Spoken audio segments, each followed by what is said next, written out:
मराठा आंदोलक मनोज जरांगे पाटील आणि न्यायमूर्ती शिंदे समितीची पहिलीच बैठक निष्फळ ठरल्याचं पाहायला मिळालं। न्यायमूर्ती शिंदे यांनी समितीचं सुरू असलेलं काम, पुढच्या कामासाठी लागणारा अवधी यावर जरांगे पाटलांशी चर्चा केली। तर जरांगे पाटलांनी हे आपलं म्हणणं न्यायमूर्ती शिंदे समितीसमोर मांडल्याचं पाहायला मिळालं। पण या चर्चेतून मराठा आंदोलकांच्या पदरी काहीच पडलं नाहीये, उलट आंदोलनाचा गुंता आणखी वाढल्याचं दिसतंय। मराठा आरक्षणासाठी मनोज जरांगे पाटील यांनी एल्गार पुकारलाय। मराठ्यांचं भगवं वादळ घेऊन मनोज जरांगे मुंबईत धडकले। त्यांच्या उपोषणाचा आजचा दुसरा दिवस होता। आज दुसऱ्याच दिवशी निवृत्त न्यायमूर्ती संदीप शिंदे यांनी आझाद मैदानावर मनोज जरांगे पाटलांची भेट घेतली। यावेळी मराठा कुणबी एकच असल्याचा पुनरुच्चार मनोज जरांगेंनी केला। सरसकट आरक्षण दिल्याशिवाय माघार घेणार नसल्याचं जरांगे म्हणाले। यावेळी जरांगेंना माजी न्यायमूर्ती संदीप शिंदेंनी मुदतवाढ देण्याची मागणी केली। प्रक्रिया करण्यासाठी वेळ लागणार असल्याचं शिंदे म्हणाले, मात्र वेळ देण्यास जरांगेंनी साफ नकार दिला। प्रक्रियेला वेळ का लागतो असा सवाल यावेळी मनोज जरांगे यांनी उपस्थित केला। हैदराबाद गॅझेटनुसार उद्यापासून प्रमाणपत्र द्या, नोंदी झालेल्यांना उद्यापासून प्रमाणपत्र द्या असं जरांगे म्हणाले।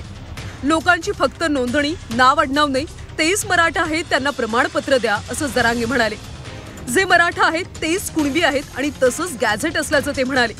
बाकीच्या जातींना आरक्षण आहे, गॅझेट सांगते की मराठवाड्यातला मराठा कुणबी आहे असं जरांगे यांनी म्हटलं। पुढे ते म्हणाले, आमच्या पूजेला सर्व प्रक्रिया असते, अगरबत्ती पाहिजे, तांदूळ पाहिजे, तुमच्या पूजेला तसं नाही असं जरांगे म्हणाले। निवृत्त न्यायमूर्ती शिंदे म्हणाले, 1 महिन्यात गुन्हे मागे घेतले जातील। आरक्षणासाठी बलिदान दिलेल्यांच्या कुटुंबियांना मदत दिली जाईल। 158 कुटुंबांना प्रत्येकी 10 लाखांची मदत दिली जाईल असं शिंदे म्हणाले। उरलेल्या 96 कुटुंबांना मदतीचं काम सुरू आहे। 53 जणांच्या कुटुंबातल्या एकाला महामंडळात नोकरी दिली असं शिंदे यांनी म्हटलंय। सोबतच समितीला मुदतवाढ मिळाली असं सुद्धा शिंदे यावेळी म्हणाले। 2023 पासून आतापर्यंत 10.25 लाख कुणबी प्रमाणपत्र दिल्याचं शिंदेंनी सांगितलं। तर जरांगे पाटील यांच्यासोबत झालेल्या चर्चेचा तपशील उपसमितीला कळवला जाईल आणि त्यानंतर मंत्रिमंडळ पुढचा निर्णय घेईल अशी माहिती न्यायमूर्ती संदीप शिंदे यांनी दिली।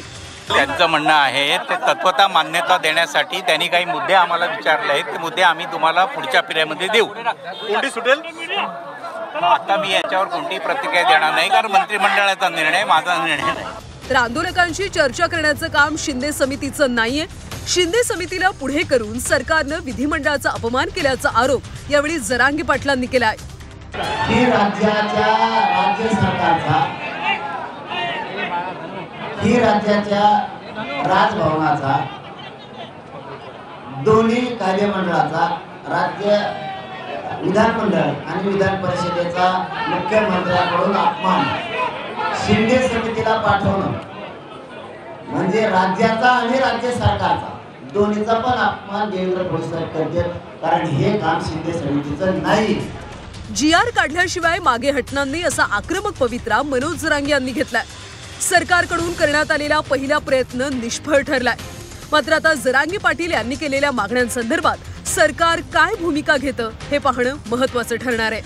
मनश्री पाठकसह विशाल करोळे, झी 24 तास, मुंबई।